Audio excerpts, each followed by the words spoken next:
तो वहीं लोकसभा चुनाव को लेकर बीजेपी की 5वीं लिस्ट जारी हो गई है और इस लिस्ट के बाद हरियाणा की सियासत में हलचल बढ़ गई है।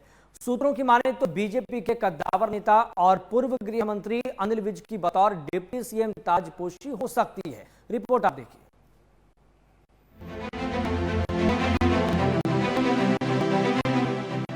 बीजेपी ने लोकसभा चुनाव को लेकर अपने उम्मीदवारों की जैसी ही 5वीं लिस्ट जारी की तो हरियाणा की सियासत में कई बड़े संकेत मिलने लगे।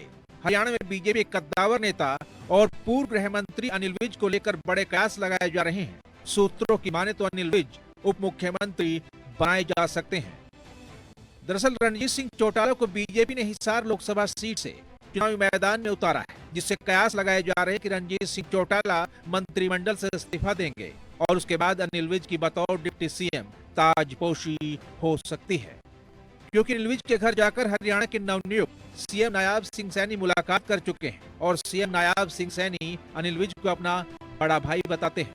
राजनीतिक जानकारों की माने तो ऐसा कर बीजेपी आलाकमान अनिल विज को सम्मान के साथ उनकी नाराजगी को दूर करना चाहता है। दरअसल हिसार से बीजेपी की टिकट रणजीत सिंह चौटाला को मिलने से आने वाले दिनों में रणजीत सिंह को मंत्रिमंडल से त्यागपत्र देना पड़ सकता है। ऐसी स्थिति में एक मंत्री का स्थान खाली होगा, जिसे जल्द ही बीजेपी सरकार भरना चाहेगी। वर्तमान राजनीतिक परिस्थितियों में पंजाबी बाहुल्य क्षेत्रों में जबरदस्त पैठ रखने वाले अनिल विज को नायाब सरकार में डिप्टी सीएम बनाना बीजेपी के लिए फायदे का सौदा हो सकता है, क्योंकि अनिल विज की एक अपनी छवि है। सरकार में रहते हुए बिना जातीय भेदभाव की जनता दरबार में हर किसी की मदद करने के कारण हरियाणा में सर्वाधिक लोकप्रिय नेताओं में से एक माने जाते हैं। यानी अनिल विज की सरकार में वापसी से उसका सीधा लाभ बीजेपी को मिलना निश्चित है।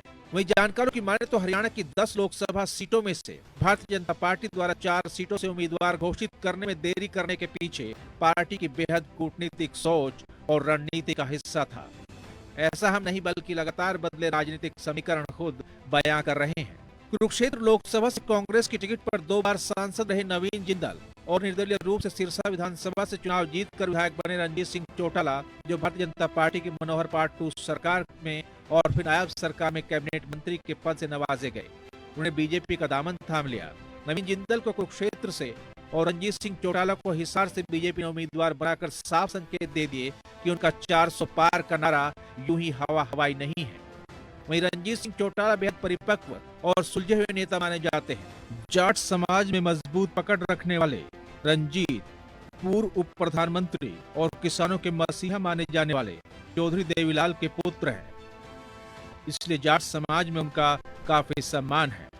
यानी हाल ही में बीजेपी छोड़कर कांग्रेस का दामन थामने वाले ब्रजेंद्र सिंह के सामने बीजेपी ने रणजीत सिंह चौटाला को उतार कर उनके लिए मुश्किल खड़ी कर दी है। दूसरी तरफ अब संभावना है कि जैसे ही रणजीत सिंह चौटाला नायाब मंत्रिमंडल से इस्तीफा देंगे, अनिल विज की सीधी एंट्री हो जाएगी, क्योंकि अनिल विज हरियाणा बीजेपी के सबसे वरिष्ठ कद्दावर और पार्टी समर्पित नेता है।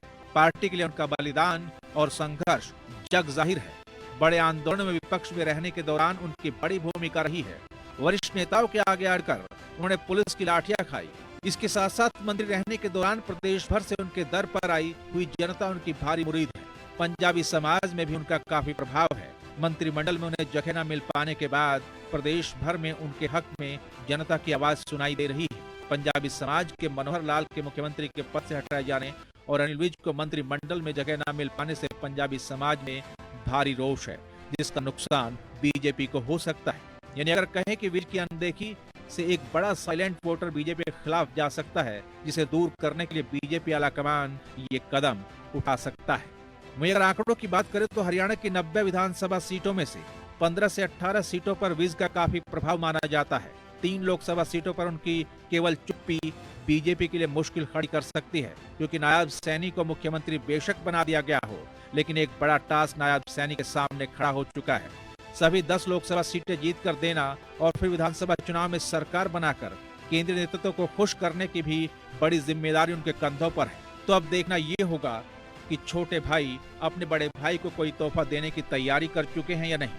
हरियाणा के बेहद सुलझे हुए और ईमानदार नेता अनिल विज एक बड़ी राजनीतिक हस्ती है। जनता के दिलो दिमाग पर उनका काफी असर है, इसलिए उनको मंत्रिमंडल में शामिल करना बीजेपी के लिए एक फायदे का सौदा ही साबित होगा।